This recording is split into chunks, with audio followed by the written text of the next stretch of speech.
Today we will be reading The True Story of the Three Little Pigs. Everybody knows the story of the Three Little Pigs, or at least they think they do, but I'll let you in on a little secret. Nobody knows the real story because nobody has ever heard my side of the story.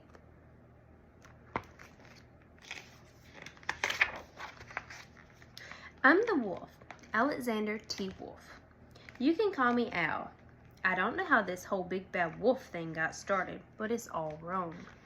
Maybe it's because of our diet.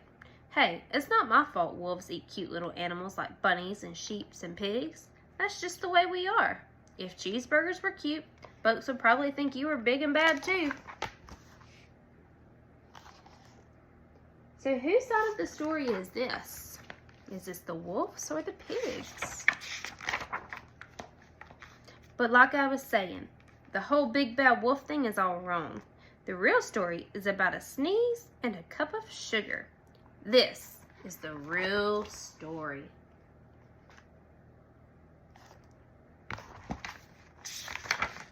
Way back in Once Upon a Time, I was making a birthday cake for my dear old granny. I had a terrible sneezing cold. I ran out of sugar.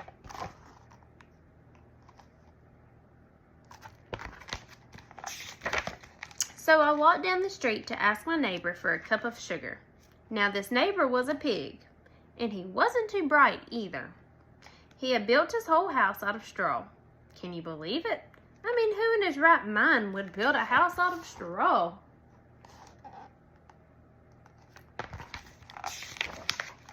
So of course the minute I knocked on the door, it fell right in. I didn't want to just walk into someone else's house, so I called out, little pig, are you in?" No answer. I was just about to go home without the cup of sugar for my dear old granny's birthday cake. That's when my nose started to itch. I felt a sneeze coming on. Well, I huffed and I snuffed. What happens next? And I sneezed a great sneeze. What is this sneeze doing to the pig's house? And you know what? The whole darn straw house fell down. And right in the middle of the pile of straw was the first little pig, dead as a doornail. He had been home the whole time.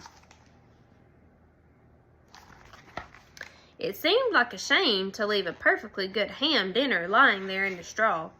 So I ate it up. Think of it as a big cheeseburger just lying there.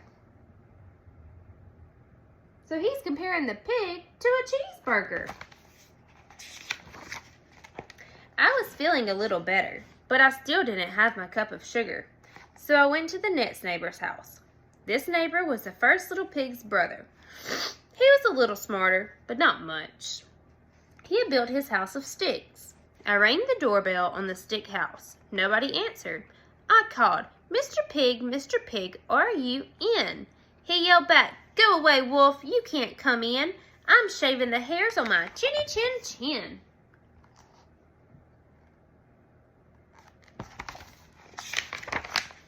I had just grabbed the doorknob when I felt another sneeze coming on. I huffed and I snuffed and I tried to cover my mouth, but I sneezed a great sneeze. And you're not going to believe it, but this guy's house fell down just like his brother's. When the dust cleared, there was the second little pig, dead as a doornail. Wolf's honor.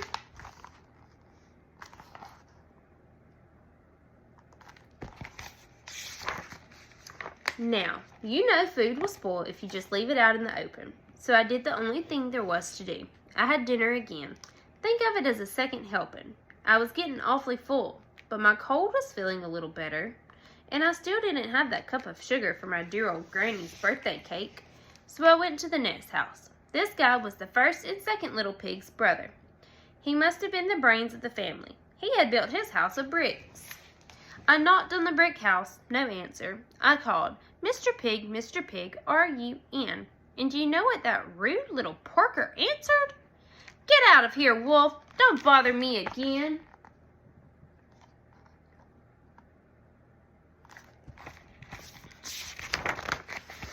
Talk about impolite. He probably had a whole sack full of sugar, and he wouldn't give me even one little cup for my dear sweet old granny's birthday cake. What a pig! I was just about to go home and maybe make a nice birthday card instead of a cake, but I felt my cold coming on. I huffed and I snuffed and I sneezed once again. Then the third little pig yelled, "And your old granny can sit on a pin." Well, that wasn't very nice.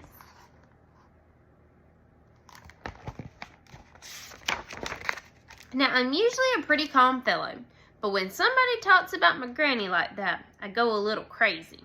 When the cops drove up, of course, I was trying to break down the pig's door, and the whole time I was huffing and a puffing and a sneezing and making a real scene.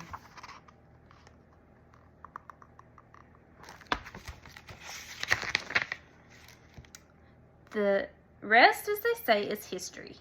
The news reporters found out about the 2 little pigs I had for dinner. They figured a sick guy going to borrow a cup of sugar didn't sound very exciting, so they jazzed up the story with all of that huff and puff and blow your house down. And they made me the big bad wolf. That's it. That's the real story. I was framed.